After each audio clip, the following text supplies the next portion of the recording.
میں ہوں امجد اقبال میٹرو 7 پاکستان کے ساتھ اس وقت موجود سدر رائس کی مارکیٹ میں. ہمارے ساتھ موجود ہے سمد صاحب. آئیں سے بات کرتے ہیں کیا کہتے ہیں. دیکھیں اس ٹائم جو کراچی کے تاجروں کی صورتحال ہے نہایت گھمبیر ہے، کیونکہ گزشتہ کئی سالوں سے تاجر مختلف مشکلات میں گھرے ہوئے ہیں، اور حکومت وقت جو ہے اور محترم جناب بلاول بھٹو زرداری صاحب سے ریکویسٹ کروں گا کہ خدا را پاکستان کی عوام پر رحم کریں اور ایسی پالیسی اپنائیں جس سے کہ ایک عام آدمی اپنی 2 وقت کا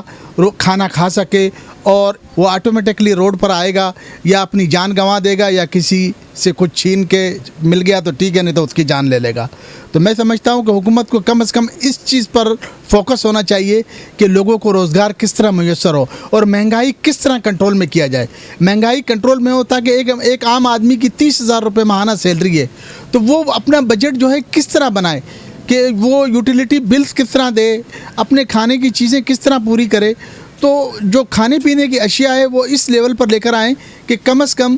30,000 میں ایک آدمی اپنے گھر کا بجٹ بنا سکے. بالکل یہی مطالبہ ہے کہ آٹا، چینی، گھی، دالیں، غرض یہ کہ جو بھی ضروریات زندگی کی جو غذائی اشیاء ہیں